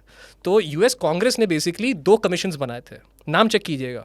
पहले कमीशन का नाम था द चर्च कमीशन, दूसरे कमीशन का नाम था द रॉकफेलर कमीशन। और इन दोनों की जिम्मेदारी थी कि आपने अब CIA की मतलब जड़ों में घुसना है, जहां से भी हो सके, कॉकरोच के अंडे भी पड़े हुए तो वो डॉक्यूमेंट्स खींच के बाहर निकालें। अकॉर्डिंग टू अनऑफिशियल सोर्सेज 1967-68 तक इन्होंने सारे डॉक्यूमेंट्स जमा कर लिए थे। फिर कहते हैं कि 1971 के अंदर जो उस वक्त का CIA डायरेक्टर था, उसने एक तरह का ऑर्डर इशू किया कि जितने भी डॉक्यूमेंट्स MK अल्ट्रा के इन सबको डिस्ट्रॉय किया जाए। Weird right? 68-69 में इनकी रिसर्च कंप्लीट हो गई है। 71 में CIA का डायरेक्टर कह रहा है कि सारे डॉक्यूमेंट्स को डिलीट किया जाए। अभी ये अनऑफिशियल चल रहा है, ऑफिशियली सबको नहीं पता। 1974 और 1975 के अंदर ऑफिशियल पर गवर्नमेंट कहती है through Rockefeller and through the church commission कि इन डॉक्यूमेंट्स को पब्लिक किया जाए या फिर इनको डिलीट किया जाए, या फिर पता किया जाए कि ये कौन कर रहे हैं, कि इनको पकड़े और इनको सज़ा दी जाए। क्योंकि ये एक कन्वेंशन है बेसिकली जो वर्ल्ड वॉर 2 के एंड में साइन हुई थी। ये तकरीबन सारे मुल्कों ने की थी, जिसे नूरनबर्ग कन्वेंशन कहते हैं। बेसिकली ह्यूमन राइट्स हैं। उसमें ये लिखा हुआ है कि अब आप किसी को टॉर्चर नहीं कर सकते, अब आप किसी को बिना उसकी इंफॉर्मेशन की कंसेंट के आप ड्रग नहीं दे सकते, किसी तरह की मेडिकेशन टेस्ट नहीं कर सकते उसके ऊपर। तो MK अल्ट्रा का जो थोड़ा बहुत भी डेटा मिला था उससे साफ साफ साबित हो रहा था कि पूरा का पूरा इन्होंने वायलेट कर दिया। आप कह रहे हो कि सर इन्होंने अमेरिका की जो है तवाइफें नहीं छोड़ी, इन्होंने कनाडा के देहात नहीं छोड़े। मुझे इसका नाम याद आ गया, ऑपरेशन ब्लू लाइट करके या ऑपरेशन मिडनाइट करके इसका नाम था। Yes, ये मेंशन्ड है CIA के डॉक्यूमेंट्स। जो ब्रोथल, इन्होंने अपने ब्रोथल बनाए थे बकायदा। ये तो सेफ हाउसेस ना, बकायदा ब्रोथल ही बनाए थे। यार मेरे दिमाग में अचानक से लास वेगस की इमेजेस आ रही हैं। हाँ, क्योंकि वो भी 60s और 70 वो गॉडफादर 2 में जो दिखाया है उसकी पूरी बुनियाद ही उन्होंने तब रखी थी, जिसको कहते भी सिन सिटी है। What happens in Vegas stays in Vegas. इतना मशहूर कॉल है। Because okay, according to the documentation इन्होंने वो सी थ्रू मिरर्स लगाए थे। और मिरर होता है ना, एक साइड से मिरर लगेगा, दूसरी तरफ से जो है सी थ्रू होगा। तो अकॉर्डिंग टू ऑपरेशन मिडनाइट ये लोग हाई प्रोफाइल प्रोस्टिट्यूट्स को एक तरह से स्लीपर सेल बना के फेंकते थे कि एलीट लोगों को ना ये खींच के लाए। गवर्नमेंट ऑफिशियल्स, प्रेसिडेंट्स, बड़े बड़े ब्यूरोक्रेट्स, ऑलिगार्क्स, इनको किसी तरह से यहाँ लाया जाए। और अकॉर्डिंग टू द रिसर्च इनको जब कमरे में प्रोस्टिट्यूट लेके जाती थी तो इनको किसी ना किसी तरह ड्रग कर दिया जाता था और फिर इनको फिल्म किया जाता था ताकि आगे जाके इनको आसानी से ब्लैकमेल किया जा सके और इनको एज अ पॉन यूज़ किया जा सके। हाँ, ये तो खैर पाकिस्तान में तो आज तक चल रहा है। सर पाकिस्तान नहीं, आई थिंक ये वर्ल्ड वाइड ही हो रहा है। हाँ, आप बिल्कुल। जहाँ भी जाओ, अब तो एक सऊदीया बचा हुआ था जो कि एक तरह से किंगशिप चल रही थी कि वहाँ पे डेमोक्रेसी का कोई इम्पैक्ट नहीं था। अब तो वहाँ पे भी सारी चीज़ें खुलना शुरू हो गई हैं। आई थिंक मैंने 2-3 महीने पहले पढ़ा है कहीं न्यूज़ में कि अब वहाँ पे उन्होंने कॉन्सर्ट्स करना शुरू कर दिए हैं और वहाँ पे अब अल्कोहल, सर, पहले तो खाली पूरी- दुबई था ना, अब तो पूरा फैल गया है। सऊदीया में कल्चरल अथॉरिटी बनी है, कल्चरल अथॉरिटी उसका नाम दिया गया है, ओके, कि उसका काम ही ये है कि भाई कि तमाम चीज़ों को रिवाइव करो आप, म्यूज़िक को, फिल्म को, बड़े बड़े अरबों पाकिस्तानी करेंसी में अरबों रुपया दे के जो है कंसर्ट करवाए जा रहे हैं, WWE के इवेंट्स हो रहे हैं वहाँ पे, हॉलीवुड के स्टार्स बुलवाए जा रहे हैं। सर टीएसटो के कॉन्सर्ट हो आप रहे ये हैं। देखें कि नज़र ने रोनाल्डो को ले लिया। ये तमाम ना उनकी एक नया इमेज बनाना चाह रहे हैं, एक नई पीआर कैंपेन है बेसिकली उनकी, कि ये मॉडर्न सऊदी अरेबिया है।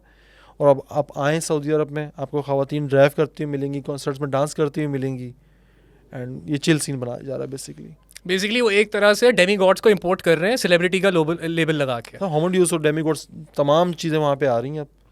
और हाँ, पूरा रिवाइवल हो रहा है वहाँ पे।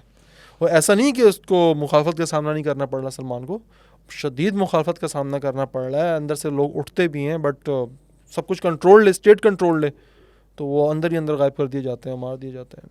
हमको क्या मालूम सर उन्होंने उनकी किस तरह की फिल्में बना के रखी हुई You है, never या उनको किस लेवल पे उन्होंने स्लीपर सेल बनाया हुआ है। You We have never no know, idea। you never know। हमारी एलीट का मसला ये है ना, सिर्फ पाकिस्तान का नहीं, थर्ड वर्ल्ड कंट्रीज जितनी भी हो गई, या वो कंट्रीज जो हमेशा ऊपर की तरफ होके देखते हैं यूरोप को, कि यार यूरोप यूरोप हमारे बच्चे जो हैं तरबियत हासिल करने ही वहाँ जाते हैं। उनको पता होता है कि हाँ भाई ये 8-10 ख़ानदान ये फलाना मुल्क को रूल करते हैं, ओके, इनके बच्चे हमारे पढ़ने आ रहे हैं, तो इनके ऊपर सारे वो एक्सपेरिमेंट करो, इनको पार्टी कल्चर दो, इनको इनके अंदर केमिकल टेस्टिंग करो, इनको उस तरह स्लीपर सेल्स बनाओ कि जब ये पाकिस्तान वापस जाए तो ये कल्चर वहाँ लेके जाए। अब जितनी भी आपकी एलीट है ना, सिर्फ पाकिस्तान की नहीं, दुनिया जितनी थर्ड वर्ल्ड कंट्रीज हैं, अफ्रीका हो जाए, एशिया हो जाए, सब कॉन्टिनेंट हो सब जाए, यूएस जाते हैं। इसके एलीट्स के बच्चे सारे बाहर से पढ़ के यहाँ पे आते हैं, और कभी मास्टर्स के साथ कनेक्ट ही नहीं हो पाते, कभी भी नहीं। उनको जो चीज़ लिखी हुई दी जाती है वो बोलते हैं, उनके एक अतालीक मुकर्रर किए जाते हैं पाकिस्तान के अंदर कि भाई ये तुझे तकरीर लिख के देगा, ये तुझे बयान लिख के देगा, तूने बोलना है। तो सर कॉग्निटिव डिसोनेंस, इस पे रिसर्च किया एमके अल्ट्रा ने कि बंदे को आपने अपनी इन्वायरमेंट से ऐसा डिस्कनेक्ट कर दिया without any chemicals, without anything ingested, और मतलब इन्वायरमेंट भी मैटर ना करे, बंदे को इस लेवल पे कॉग्निटिव डिसोनेंस कर दिया, दुनिया में कहीं भी ले जाके फेंक दो, वो हमारी बात करेगा। अब देखें, ये जो ना बेसिकली दिमागों की जंग है। वो तो 5th जनरेशन पे आ गए ना। हाँ, एक्चुअली ये- दिमागों की जंग, वही आइडियाज़ की जंग। ये आइडियाज़ की जंग है, और आप बुरे तरीके से हार रहे हैं जंग। हम आज बैठ के कोई 50-60 साल पहले वाले ऑपरेशन को डिस्कस कर रहे हैं, लेकिन उन्हीं चीज़ों को जब हम आज पे इम्प्लीमेंट करेंगे ना, सबसे ज़्यादा मुखालफत हमें अपने ही लोगों से मिलेगी। मिली क्या? इनको पता ही नहीं है कि ये मुतासिर हो चुके हैं इनके दिमाग। सोशल मीडिया की एक पोस्ट आती है और पूरा अरब जल जाता है। अब अगर कोई सोशल मीडिया को कंट्रोल करने की बात करेगा, आपको क्या लोगों की आवाज़ बंद कर रहे हो? लोगों की आवाज़ है ही नहीं भाई, लोगों की आवाज़ है ही नहीं। सर आपने मुझे अरब स्प्रिंग याद दिला दिया, एग्जैक्टली। सद्दाम हुसैन याद दिला दिया। जब तक वो यूएस के साथ सही चलता रहा है, सर लीबिया देख लें सर, लीबिया तो बहुत रीसेंट एग्जांपल हाँ। हो गई है। यहाँ तक है कि जब तक आप उसके हिसाब से चल रहे हो, आपका मुल्क भी शांति से चलेगा, कुछ मसला नहीं होगा। जब 3-4 जंगें कर लो, कोई मसला नहीं होगा। लेकिन जहाँ से आपने उसकी लाइन से आप हट गए, तो सर उस तमाम स्लीपर सेल एक्टिवेट हो जाएंगे। अब तो ये जो सोशल मीडिया का सबसे बड़ा हथियार जो है मोबाइल, हर बंदे के पास है, हर बच्चे के पास है। सर उसके बगैर बाइकिया नहीं बुला एल्गोरिथम सारे उनको पता है किस तरह से मैनिपुलेट करने, क्या चीज़ इसको दिखानी है। अब आप देख रहे हैं, अब अगर हम फ्रीक्वेंसी की बात करें, मिसाल के तौर पे एक बहुत बड़ा माशरा है जिसके अंदर पिछले 30-40 साल से आपने केमिकल एक्सपेरिमेंट करके या कुछ ड्रग्स के थ्रू, किसी भी चीज़ के थ्रू, आपने उस माशरे को मेंटली तौर पे मुतासिर करना शुरू कर दिया। और फिर कोई कंसर्ट्स होते हैं, टीवी प्रोग्राम्स होते हैं, उसमें मिसाल के तौर पे तमाम बातें ना 20 to 20,000 फ्रीक्वेंसी के दरमियान चल रही हैं, लेकिन जो पैगाम उनको देना है उन्होंने, वो अगर 15 की फ्रीक्वेंसी पे चल रहा है या 21,000 की फ्रीक्वेंसी पे वो चल रहा है, वो आम बंदे को तो, आम दुनिया को समझ में नहीं आ रहा, लेकिन जिस माहौल को वो टारगेट कर रहे हैं उसको तो समझ आ रहा है। उनको पता ही नहीं चल रहा कि वो एकदम से हाइपर क्यों होते जा रहे हैं। जला दो, मार दो, तोड़ दो, उनको समझ ही नहीं आ रहा नहीं आएगा कि हम बदतमीज़ क्यों होते जा रहे हैं, हम गालियों, हमसे हमारा मुखालिफ बर्दाश्त क्यों नहीं हो रहा। उनको लगता है कि शायद ये अवेयरनेस आ गई है उनके अंदर। अवेयरनेस नहीं आ गई, वो एक्टिवेट हो रहे हैं। पूरा अरब जला दिया आपने, यमन जल रहा है इस वक्त, आपका शाम ख़त्म हो चुका है, आपका मिस्र जो है वो हाथ की छड़ी बन के रह चुका है। जॉर्डन का देख लो क्या सत्यानाश है जॉर्डन का, कि बिल्कुल पिट्ठू बना हुआ है इसराइल का। सर इस तरह से दुनिया कंट्रोल हो रही है सर, इस तरह से चल रहा है। हम ये MK अल्ट्रा जो ख़त्म नहीं हुआ है, उसके जो 15 चीज़ें हमें ऑपरेशन मिली, हम उस पर आज बात कर रहे हैं सर। 135 दीगर ऑपरेशन जो उसके चल रहे थे, हमें पता ही नहीं है सर। हम बात भी करते लोग कहेंगे यार देखो कैसे कॉन्स्पिरेसी थ्योरिस्ट हैं यार, पुरानी जमाना, दुनिया कहाँ से कहाँ, दुनिया कहीं भी नहीं पहुंची, दुनिया वहीं पर है भाई। आपको दबा दिया गया, दुनिया वहीं पे खड़ी हुई है, आप दब चुके हो, आप बात नहीं करते हो, आपको लगता है कि मैं बात करूँगा मेरा मजाक उड़ेगा।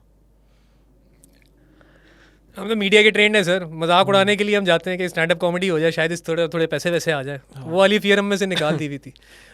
आई have to add over there sir, media sciences में एक्टिंग पर्सपेक्टिव जो पढ़ाया जाता है ना, मैं pure western point of view से बात कर रहा हूँ, तो उसमें हमें एक्टिंग थ्योरी पढ़ाई जाती है।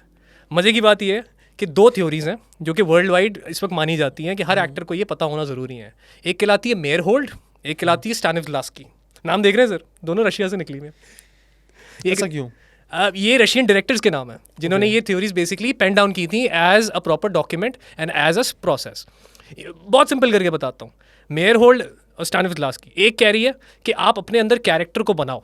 जैसे इसमें सबसे अच्छी एग्जांपल आपकी वो जोकर की है, जो वो वाला नहीं था आपका क्रिश्चियन बेल का जो ऑपोजिट जोकर था, ठीक है ना। वो क्या कर रहा था, इनसाइड आउट यूज़ कर रहा था।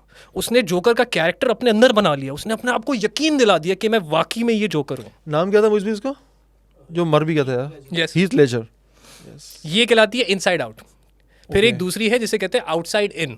ये यूजुअली आपको जो है ना कॉमेडियन से ज़्यादा यूज़ करते हुए दिखेंगे कि प्रॉप्स ऐसे बना लिए, वॉक ऐसी कर ली, 5-6 जो है ना ट्रेड्स ऐसे कॉपी पेस्ट अपने ऊपर कर लिए कि दिखने में लगेगा कि मैं कोई और कैरेक्टर हूँ, अंदर से आप वैसे के वैसे ही होंगे।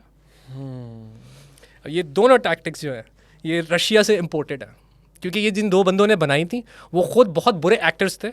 इसमें सबसे मशहूर स्टैनिस्लावस्की है, क्योंकि ये मिरर के सामने खड़े होकर कोशिश करता था कैरेक्टर बनाने की, स्टेज पे जाता था, भंट पे भंट मारना शुरू कर देता था। उसने डॉक्यूमेंट करना शुरू किया कि मैं ये भंट क्यों मार रहा हूँ।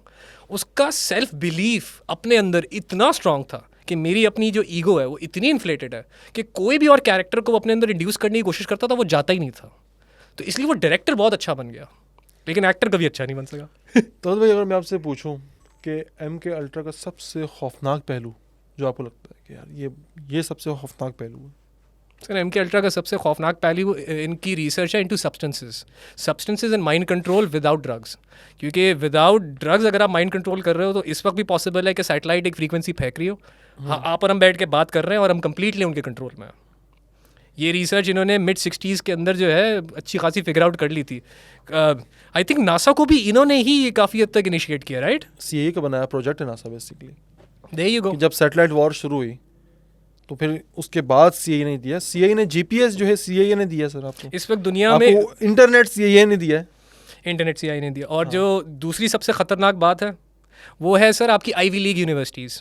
आईवी लीग यूनिवर्सिटीज़ बेसिकली दुनिया की top of the line universities को कहते हैं, जहाँ पे state of the art research हो रही है। गूगल स्टैनफोर्ड से निकला है, आपका IBM वहाँ से निकला है, फेसबुक का आइडिया जहाँ पे पिच हुआ है, इसमें आपकी हार्वर्ड यूनिवर्सिटी भी आ जाती है। तो मेजॉरिटी जो रिसर्च MK अल्ट्रा के अंडर हुई है उनमें ये 2 यूनिवर्सिटीज़ स्पेसिफिकली मैंशनड है। बाकी के कह रहे हैं कि डॉक्यूमेंट्स डिलीट हो गए। और यहाँ पे जिन साइंटिस्ट्स को फंड किया जाता था इन रिसर्च के लिए, उनको पता नहीं होता था कि ये रिसर्च क्यों की जा रही है। उनको ये कहा जाता था for the greater good we are trying to figure out कि इंसान का दिमाग कैसे फंक्शन करता है। For the greater good we are trying to find out कि बॉडी में स्टेम सेल जनरेशन बच्चों जैसी वापस कैसे की जा सकती है। इनमें से बहुत से ऐसे डॉक्टर्स हैं, बहुत से ऐसे रिसर्चर्स हैं जो आउट ऑफ द ब्लू अचानक एक दिन गायब हो गए, या फिर अपना काम साम सब छोड़ के रिटायरमेंट लेके बैठ गए हैं। अब मसला ये है कि ये ज़्यादातर MK अल्ट्रा में मेंशन नहीं है, तो मैं इनका नाम नहीं लेना चाहूँगा, वो फिर एक अलग एपिसोड है, वो फिर हमें सिर्फ कंस्पिरेसीज डिस्कस करनी होंगी। ओके। लेकिन डॉक्यूमेंटेड हार्वर्ड है और स्टैनफोर्ड है।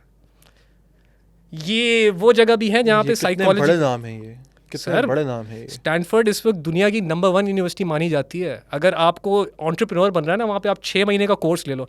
आप यूट्यूब पे जाओ, अभी वकार ज़का वहीं बैठा हुआ है, वहाँ के कोर्सेज ले रहा है, उसके ऊपर पूरी वीडियो बना रहा है, ये स्टैनफोर्ड में। ओके। अगर आपको एंटरप्रेन्योर बनना है ना, ज़ीरो से हीरो बनना है कि आपके पास कुछ भी नहीं है और आप $1 मिलियन बिजनेस खड़ा कर दो, स्टैनफोर्ड का 6 महीने का कोर्स लेके आ जाओ, यूं करके आप पावर पकड़ोगे। और मज़े की बात ये है कि मेजॉरिटी जो लोग स्टैनफोर्ड जाते हैं वो स्कॉलरशिप्स और ग्रांट्स पे जा रहे होते हैं, वो अपनी जेब से जा ही नहीं रहे होते हैं, क्योंकि स्टैनफोर्ड की रिक्वायरमेंट ये है कि अगर आपको इन प्रोग्राम्स में आना है, खास तौर पे फाइनेंशियल, इसको फिनटेक कहा जाता है, और बिग डेटा और फिनटेक का बेसिकली एक तरह से अमेलगमेशन वहाँ पे करके आपको बताते हैं कि जीरो से आपने $1 मिलियन बिजनेस कैसे खड़ा करना है। तो उसके लिए पहले आपको डॉक्यूमेंटेशन प्रेजेंट करनी है कि आप ऑलरेडी ज़िंदगी में कोई बहुत बड़ा कारनामा अचीव कर चुके हो, करके फेल हो गए हो, दैट डजंट मैटर, लेकिन आपने वो पिनिकल टच किया है, मतलब वो टच करके वापस आए हो, फिर आपको इस कोर्स में एडमिशन मिलेगा, वरना नहीं मिलेगा। आपके पास चाहे जितने भी पैसे हो, आप इसमें घुस नहीं सकते। वकार ज़का इसलिए घुस पाया है क्योंकि उसने पाकिस्तान में क्रिप्टो मूवमेंट शुरू की है, और इतने अच्छे लेवल पे की है कि इस वक्त पाकिस्तानी ये बाइनेंस, KuCoin, इन सब की उनको काफ़ी अवेयरनेस आई है, और उस पर ट्रेडिंग करना शुरू हो गया। यहाँ तक पहुँच गए कि Web3 और इन सब के बारे में भी पाकिस्तानियों को अवेयरनेस होना शुरू हो चुकी है। प्रोग्रामिंग में इस पॉइंट पर घुसना शुरू हो गए। यार 2-3 साल पहले तो बड़ा एक बूम चला हुआ था इस सब का। अब इतनी कोई सुनवाई नहीं होती, कोई हलड़ हुलड़ नहीं मच रहा, कोई वेब 3.0 वो क्या ही थी यार, जो कार्टून शार्टून बनाते थे, NFTs थी ना, नॉन फंजिबल टोकन। यस, वो अब तो खैर बिल्कुल ही गायब हो चुके हैं मार्केट से, होंगे बट शायद मुझे सुनाई नहीं देता, मेरे आसपास लोग ऐसे नहीं है may be. Thank you for asking that question. मैं इसका जवाब इसलिए दे सकता हूँ क्योंकि मेरी खुद एनिमेशन की हिस्ट्री है, और मैं एनिमेशन मैंने पढ़ी हुई है, प्रैक्टिस नहीं करता इतनी। सर एनिमेशन में एक बंदा है जिसका नाम है बीपल।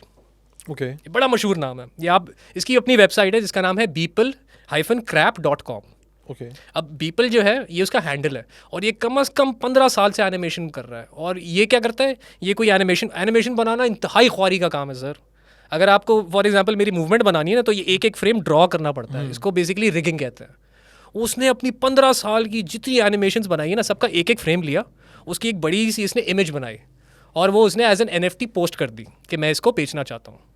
एक इंडियन एंटरप्रेन्योर जिसको पता था कि NFT एक्चुअली स्मार्ट कॉन्ट्रैक्ट्स की किस्म है, मैं एक्सप्लेन करूंगा मैं क्या कहना चाह रहा हूँ। उसने ये NFT जाके $35 मिलियन की खरीद दी, उसकी वजह से ये बूस्ट आया। फिर वो लोगों ने बंदरों की पिक्चरें खरीदना शुरू कर दी। हाँ, ओरिजिनली NFT एक तरह का आपका, यूँ समझ ले, एक तरह का आपके पास स्टैंप लग रहा है।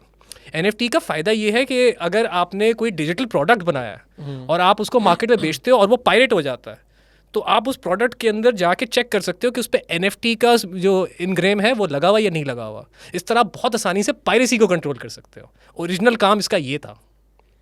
ये जो मशहूर हुआ है ये थोड़ी देर का बबल था जिसमें black money to white money किया है, दौड़ किया है, अब डाई आउट कर गया है। आप खुद बताओ ना, एक JPEG है 6 KB की, 8 KB की, उसमें बंदर बना हुआ है, आप वो क्यों $10 मिलियन की खरीदोगे? मुझे आज तक मुझे नहीं समझ में आता। मैं खुद एक एनिमेटर हूँ यार, मैंने कहा शायद इन्वेस्ट करते हैं। मुझे तो कोई इंटरेस्ट नहीं है इसमें, बिल्कुल भी इंटरेस्ट नहीं है क्रिप्टो से रिलेटेड किसी भी चीज़ में, बट स्टिल मुझे हैरत होती थी। अब मैं इसलिए कहता नहीं था कि लगता है शायद मैं कोई जाहिल इंसान हूँ जो मुझे पता कोई नहीं है। एक बंदर की तस्वीर के मैं इतना पैसा क्यों दूंगा, या कोई भी क्यों दे रहा है? सर इस वक्त अच्छा, यहाँ पे मुझे आपके रॉथस्चाइल्ड को और रॉकफेलर को मेंशन करना पड़ेगा, क्योंकि ये लोग इस वक्त मेजरली आर्ट में ही इन्वेस्ट करते हैं। इनकी ज़िंदगी का यूँ समझ ले एक तरह से मकसद बना हुआ है कि वो रेनेसांस के दौर में लियोनार्डो डिविंची की कोई पेन था जो आधा टूटा मिल गया, वो जाके ख़रीद लो। ऐसी चीज़ें वो जमा कर रहे हैं, आर्ट को कलेक्ट कर रहे हैं, because this is a way of moving money. अगर मुझे आपको पैसे देने हैं, अगर मुझे तुम्हें देने हैं 25 करोड़ रुपये, कैश देना तो भूल ही जाओ। अगर मैं बैंक के थ्रू भी जाता हूँ तो कितने सारे चैनल्स आते हैं, कितने सारी रेड टेप आती है। लेकिन अगर मैं आपको एक एसेट पकड़ा दूँ जो आप आसानी से मार्केट में जाके बेचो और आप 25 करोड़ रुपए ले सकते हो, तो उसमें सबसे आसान चीज़ आर्ट है। Paintings, yes. इसमें पेंटिंग्स भी आ जाती हैं, इसमें स्कल्पचर्स आ जाते हैं, इसमें रेलिक्स और आर्टिफैक्ट्स आ जाते हैं। आज से 4000 साल पहले कोई एक गाँव हुआ करता था, चलो फॉर एग्जाम्पल मोहनजोदड़ो का आपको एक टैबलेट मिल गया जो उनका कॉइन है जो वो यूज़ करते थे, आपने वो उठा लिया $25,000 का, ठीक है ना। मार्केट में खबर फैल गई है कि $25,000 का है, तो अब ब्लैक मार्केट में आप जब भी उसको बेचने जाओगे आपको $25,000 से ज़्यादा ही मिलेंगे। यार मुझे बड़े मज़े की सीन याद आ गई कि कुछ अर्सा रियल एस्टेट का काम किया है ना। Oh nice. तो कराची में रियल एस्टेट का पता क्या ड्रामेबाजी होती है? मेरा कोई एक्सपोजर नहीं है सर। आप क्या करते हैं, आप ये करते हैं कि आप एक सोसाइटी में जाके 2 प्लॉट ख़रीद लेते हैं, ठीक है, 34A 34B, ओके, ये आपके प्लॉट हो गए। अब एक आपने 34A अपने पास रख लिया, 34B आपने मार्केट में बेचने के डाल दिया, वहीं के लोकल को बता दिया भाई ये मैंने बेचना है 34B और मैंने ये 80 लाख में बेचना है। आपने प्लॉट लिया है 30 लाख में, आपने कीमत लगाई, मैंने 80 लाख में इस प्लॉट को बेचना है, मेरा ही बंदा जाएगा उसी रियल एस्टेट वाले के पास, वो कहेगा कि यार ये प्लॉट कितने का है ना, कहता है यार मालिक पागल है, 80 लाख मांग रहा है, कहता 80 लाख मांग रहा है, मेरी तरफ से ना 55 लाख की इसको फाइनल ऑफर कर दूँ। अब सोचना, 30 लाख का प्लॉट खरीदा, 80 लाख कीमत लगाई, अपना ही बंदा बेच के 50 लाख रुपए उसका समझो आपने रेट लगवा दिया। अब मार्केट में क्या आवाज़ गूंजेगी, 55 लाख का बिक रहा है कि यार 50-55 लाख का ये प्लॉट बिक रहा है। अब उस प्लॉट की वैल्यू हो गई बैठे बैठा है 50-55 लाख, यार इसकी आवाज़ लगी है 50-55 लाख की। अब आसपास जो लोग सुन रहे होंगे ना, वो कहेंगे यार 50-55 लाख का इसकी गाहक लगी हुई है, वो रियल एस्टेट वाले के पास जाके बोलेंगे ये तू पार्टी को बताना नहीं कि 50-55 लाख का ये प्लॉट बिक रहा है। अब पार्टी तो मैं ही हूँ, बंदा ही मैंने भेजा हुआ है, मेरे पास वो घूम फिर के आएंगे किसी और बंदे से, यार आपने 30 लाख का लिया, 45 लाख कैश लो यार, दो हमें छोड़ो। आपको कह नहीं मैं जोड़ी बेचूंगा, फिर मैं एक नहीं बेचूंगा, मैं जोड़ी बेचूंगा, 90 लाख की जोड़ी ले लो मुझसे। वो कहेंगे यार एक तो वैसे ही 55 लाख का जा रहा है, दूसरे 50 तक चला जाएगा, 1 करोड़ 5 लाख तक के हाथों हाथ निकलने, 90 लाख का इससे लेके बैठे बैठाए 15 लाख की टाप लग रही है, वो 90 लाख के दोनों ले लेंगे। जब वो 90 लाख के दोनों प्लॉट खरीद लेंगे, ओके तो कौन कहाँ गया वो पार्टी, कहाँ गया क्या? मैंने 60 लाख के खरीद के 90 लाख के बेच दिया फ़ौरन 2 प्लॉट, और बंदे ने मेरी आवाज़ लगा कि एक बबल क्रिएट किया हुआ था, एक्चुअल वैल्यू तो 30 लाख ही थी ना, वो तो बबल क्रिएट हुआ था, मैंने अपना ही बंदा बेच के 2-3 बंदे बेच के, बाद 3-4 लोग भेजे जाते हैं, कोई 50 लाख रेट लगाता है, कोई 60 लाख लगाता है, कोई 65 लाख लगाता है, तो मार्केट में हो जाता है भाई कम से कम वैल्यू तो 50 लाख की इसकी हो चुकी है इस प्लॉट की, क्योंकि प्राइमरी रिसर्च ही वही है।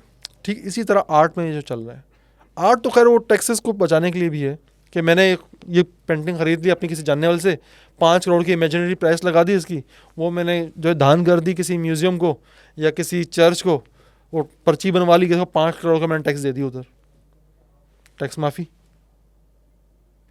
तो सारे गेम चल रहे हैं सर, अनबिलीवेबल। आप कितने आराम से ब्लैक मनी मूव कर सकते हो। हाँ बहुत आसान है सर। ठीक है ना, आपने किसी से 15-20 लाख की पेमेंट लेनी है, आपने 30 लाख की फाइल खरीदी, बाज़-औक़ात आप जाएं हाईवे वगैरह पे, ओके, बिला वजह के रेस्टोरेंट्स बने हुए होते हैं और खाली पड़े होते हैं, लेकिन सर उसमें 24 घंटे पर्चियाँ कट रही होती हैं, वो ब्लैक को ऐड करने का धंधा है। ओहो फलाना जिन आ गया, 10,000 का खाना इसने खा लिया, टैक्स, ये सिर्फ मनी, ब्लैक मनी को वाइट कर रहे होते हैं, most of them, not all of them but most of them. Sir I have to add over here, MK ultra की जो रिसर्चेस थी, जो 150 सब कैटेगरीज खुली थी, उनमें से एक कैटेगरी अकाउंटिंग और फाइनेंस भी थी। इसका तो कुछ भी मेंशन है ही नहीं MK अल्ट्रा की रिलीज रिपोर्ट में, लेकिन उन्होंने एक डिपार्टमेंट अकाउंटिंग और फाइनेंस का डेडिकेटेड रखा था कि इस पर हमें घुस के रिसर्च करनी है और ये फिगर आउट करना है कि अकाउंटिंग की एक्सट्रीम्स तक अब कैसे जा सकते हैं। इससे ज़्यादा कुछ मेंशन ही नहीं है सर। अब मैं जिस तरह का माइंड का, मैं सर एक फिल्म मेकर आदमी हूँ, at the very basic core I am a film maker, I am a narrative guy, तो मेरे को 2+2 4 कनेक्ट करने में बड़ा मज़ा आता है। अगर ये फिर आपका हाउसिंग बबल्स हैं, फिर आपका US का मार्केट क्रैश है, आपका गोल्ड स्टैंडर्ड से डॉलर को हटाना है, मेरा तो माइंड इसी तरफ जाता है सर। ये वो वाली रिसर्च है जो उन्होंने अभी तक पब्लिक इसलिए नहीं की है क्योंकि अभी तक जो करेंसी फ्लोट हो रही है वो इसी तरह से फ्लोट हो रही है। उनके पास रिजर्व्स में गोल्ड जो है फॉर एग्जांपल $1 ट्रिलियन का होगा, मार्केट में उन्होंने $5 ट्रिलियन फेंक दिया। अब वो सिर्फ मार्केट की नज़र नानी, वो खानी फानी छानी छानी कर करके उसके पैसे की वैल्यू को आर्टिफिशियली ऊपर फ्लोट रखा हुआ है, और वही ये पैसे यूज़ कर रहे हैं लोगों को या तो ब्लैकमेल करने के लिए या फिर उनको ख़रीदने के लिए। सबसे आसान तो यही है ना सर, किसी को पैसे दो काम निकाल लो, सबसे आसान ये है। ये वाली MK अल्ट्रा वाली टेक्निक्स तो तब आप इस्तेमाल करो ना जिस बंदे का दीन ईमान बहुत सॉलिड है कि उसको पॉइजन कर करके मार रहा है। आपने मुझे गद्दाफ़ी याद दिला दिया sir. What about him? Sir Gaddafi was, मतलब गद्दाफ़ी ने प्रिटी मच जो जायनिस्ट कहते हैं ना, जायन बेसिकली कहते हैं हेवन को, तो जायनिस्ट वो बंदा है जो कहता है कि मैं दुनिया में हेवन क्रिएट करना चाहता हूँ। Oh okay. इसलिए जो है जायनिज्म को एज सेपरेट ट्रीट किया जाता है। इसलिए मैंने मेंशन भी किया था कि आप यहूदियों को इल्ज़ाम ना दें, क्योंकि पढ़ा लिखा जो यहूदी है उसको पता है कि मैंने नहीं जाना प्रॉमिस्ड लैंड में, बल्कि उनको तो ये तक मना है कि आपने कोई अपना नेशन ही नहीं बनाना। आप जिस नेशन में जाके रह रहे हो आपने उसी नेशन को सपोर्ट करना है, आपने अपना अलग से नहीं बनाना। तो ये कहाँ से आ रहे हैं जो कह रहे हैं कि भाई ये लैंड हमें 2000 साल पहले हज़रत इब्राहिम को प्रॉमिस किया गया था, ये हमें वापस चाहिए। वो आगे का सारा डेटा डिलीट किए जा रहे हो, पीछे वाले जो है ना, वही हमारा वाला हाल है। अभी तक स्कूलों में ये पढ़ा रहे हैं, माउस के अंदर बॉल डलती है, ये कीबोर्ड है, ये प्रोसेसर है, ये मॉनिटर है, इसको यहाँ से ऑन करते हैं। इस तरह से उन बेचारे यहूदियों को, वो उनको आप यहूदी भी कह रहे हो तो आप यहूदी की बेचारे की जो है ना वाट मार रहे हो, क्योंकि उनके माइंड में वो कॉन्सेप्ट, वो कॉन्स्ट्रक्ट खड़ा ही नहीं हुआ हुआ जो एक्चुअल जुडाइज्म से आ रहा है। क्योंकि वो तो मोनोथिस्टिक बातें कर रहा है, वो तो कह रहा है भाई लोगों का भला करो, सोसाइटी के अंदर अदल व इंसाफ लेके आओ। कहाँ है सर? इसराइल के अंदर खुद ज्यूज़ हैं, उनके अपने रैबाइज हैं। आपको मैं इनके नाम आपको निकाल के लाके दूंगा, पूरी लंबी लिस्ट है सर। उनके अपने पढ़े लिखे रैबाइज जो खुला खुला अपने यहाँ जैकेट के ऊपर ना इसराइल के झंडे पे यूं करके लाइन लेके घूम रहे हैं और कह रहे हैं भाई आप जो कर रहे हो ये जुडाइज्म का हिस्सा नहीं है, और इनको इसराइल खुद वहाँ पे सप्रेस करने में लगा हुआ है। हमने कहाँ से कहानी शुरू की थी? पी डिडी से और जस्टिन बीबर से। सर पी डिडी पे मैंने थोड़ी और जाके रिसर्च की। असल में ये जो पी डिडी वाला केस है ना, ये हमें फिल्म मेकिंग में पढ़ाया हुआ है, इसको कहते हैं टैबलॉइड सिस्टम। ओके। अगर आपको ध्यान हटाना है ना डायरेक्टरों से और मेन बंदों से जो एक्चुअल में डिसीजन मेकर्स हैं, तो आप क्या करोगे? आप स्टार डस्ट निकालोगे, आप टैबलॉइड अखबार निकालोगे, आप वो क्या कहते हैं ना एंटरटेनमेंट मैगजीन्स निकालोगे, और उनमें उन कैरेक्टर्स के ऊपर आपका फोकस ले आओगे जो फिल्मों में दिख रहे हैं, जो टीवी पे दिख रहे हैं, जो मशहूर सेलिब्रिटीज़ हैं। पाकिस्तान में वैसे पॉलिटिक्स ही है जो कि पेज 3 का काम करती है, इसको हम लोग कहते हैं पेज 3 सिस्टम। तो पी डिडी अनफॉर्चुनेटली इसका एक बहुत बड़ी एग्जाम्पल बन के सामने आ चुका है, क्योंकि ये जिन चीज़ों के बारे में बात कर रहे हैं कि ये पेडोफिलिया की तरफ थे, ये ड्रग इंड्यूस कर रहे हैं, सब ने सफ़ेद कपड़े पहने हुए। कुछ ये मुझे स्पेसिफिकली वर्ड मिला, वाइट पार्टीज होती थी। हाँ, पी डिडी उसको ऑर्गेनाइज करवाता था, बड़ी बदनामी ज़माना है ये। सर ये वाइट पार्टीज का रेफरेंस जाता है ग्रीक्स पे। ओह, ग्रीक्स जो डेमोक्रेसी के लिए ग्रीक्स को क्रेडिट किया जाता है ना जी। सर, ग्रीक्स भी ड्रग यूज़ में थे, और इनका जो सबसे ज़्यादा ड्रग यूज़ होता था वो कहलाता था एर्गॉट।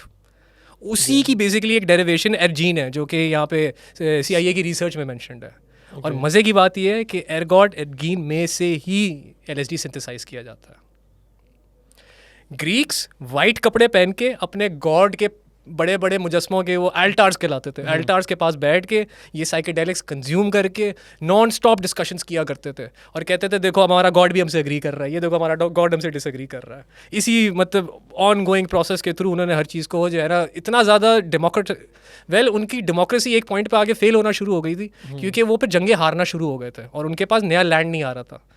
आपको एक और बड़ी मज़ेदार चीज़ इनसे मिलेगी। आई एम सॉरी मैं टेंजेंट में जा रहा हूँ, लेकिन ये हमारी इस वक्त 2024 में जिस तरह से इस वक्त करेंसी इन्फ्लेशन की वजह से डेप्रिशिएट हो रही है, ये भी रोमन्स और ग्रीक्स का ही किया हुआ है। मेनली ये रोमन्स थे, क्योंकि रोमन्स जो है जब उनकी आर्मी कमज़ोर हो गई ना, ढीली पड़ना शुरू हो गई, तो उनके होते थे गोल्ड कॉइन्स। इन्होंने पता क्या किया, इन्होंने उन कॉइन्स को जो है हल्का हल्का साइड से छीलना शुरू कर दिया। हाँ। आप शायद इससे फेमिलियर हो गए। बिल्कुल। प्योर इन्फ्लेशन, वहाँ से बेसिकली जो है ना इन्फ्लेशन की और करेंसी डिप्रिसिएशन की बुनियाद पड़ी हुई है। अभी रियल टाइम में ये एक्चुअली हो रहा है और वर्ल्ड वाइड हो रहा है। अभी भी हमारा इंटरेस्ट रेट थोड़ा कंट्रोल में आया था, गवर्नमेंट ने हमारे इंटरेस्ट रेट को थोड़ा कम किया। अपने गोल्ड रिजर्व से ज़्यादा नोट छापना शुरू कर देते हो, वो यही तो है कि आप खुद ही उसको जो है अपनी करेंसी को तराश के कम कर रहे हो, और इसका कोई एंड नहीं है, क्योंकि एंड में क्या होना है, इस करेंसी ने कोलैप्स हो जाना है। वैसे भी कागज़ है सर, उसकी तो कोई वैल्यू है ही नहीं।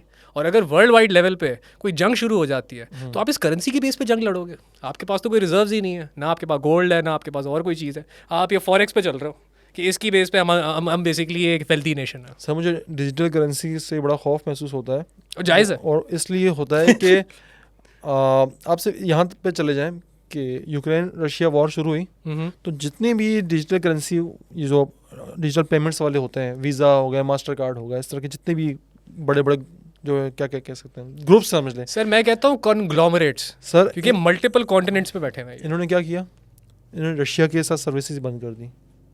यस अब रशियंस कार्ड पड़े खड़े हुए हैं लाइनों पे, वीज़ा मास्टर कार्ड काम ही नहीं कर रहा भाई, जीरो, सब जीरो हो चुका है। अब ये देखें ना, अगर आप रिजर्व से हट के जब नोट के किसी चीज़ पे आ जाते हैं ना, मिसाल के तौर पे कुछ भी है, कोई भी डिजिटल करेंसी, कुछ किसी भी तरह है, आप सुबह उठते हो तो वो उस पर 0.00 चलता हुआ आ रहा है, क्या कर लोगे आप? सर वो फिर डिपेंड करता है कि आपकी विल पावर और आपका ईमान कितना मजबूत है क्योंकि फिर आपको जाके खेती बाड़ी करनी पड़ेगी, घर पे जाके खोदो, मिर्ची डालो, आलू डालो। अभी कितने साल से सिस्टम चल रहा है? कोई 100 साल से चल रहा होगा, 200 साल से, 300 साल से, इतने डॉक्यूमेंटेड तो इतना ही एक बहुत छोटा सा हमारे पास वो टेस्टिंग सैंपल है, समझ लें कि जिसमें हम जज करते हैं तो फलाने मुल्क ने कितनी तरक्की कर ली, फलाने मुल्क ने कितनी तरक्की कर ली।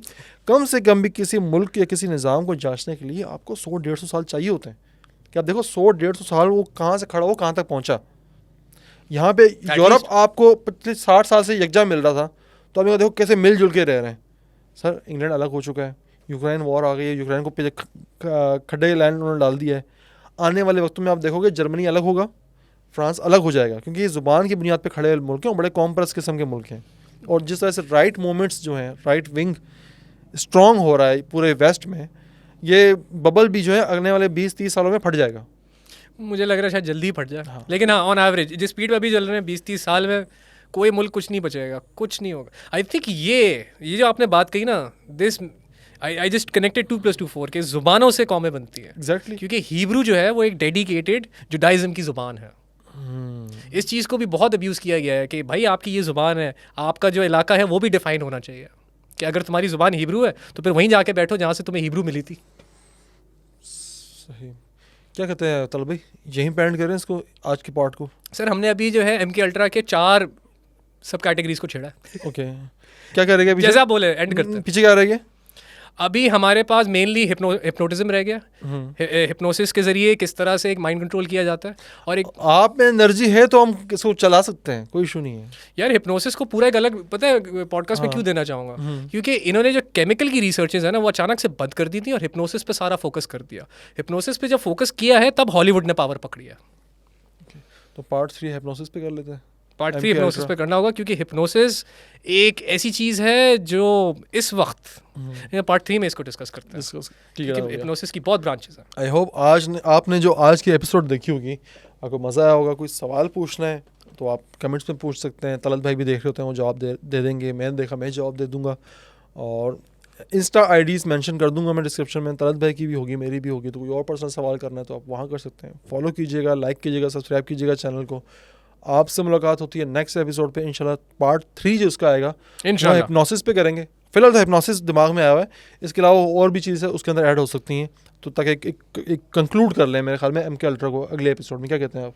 क्योंकि सर अगर हिप्नोसिस को हमने प्रॉपर्ली डीकंस्ट्रक्ट कर दिया ना आवाम के लिए, जिस तरह मेरे पे अब इनका हिप्नोसिस काम नहीं करता, आप पे नहीं करता, उन पे नहीं करेगा। इसको एक डेडिकेटेड एपिसोड देनी चाहिए। आई वुड इंशाल्लाह। सुन लिया आपने तलत भाई को जी। आपसे मुलाकात होती है नेक्स्ट एपिसोड पे। तब तक अपना बहुत ख्याल रखिएगा। मुझे मलिक जहांगीर इकबाल और तलत चौधरी साहब को दीजिए इजाज़त। अपना ख्याल रखिएगा। अल्लाह हाफ़िज़। अल्लाह हाफ़िज़।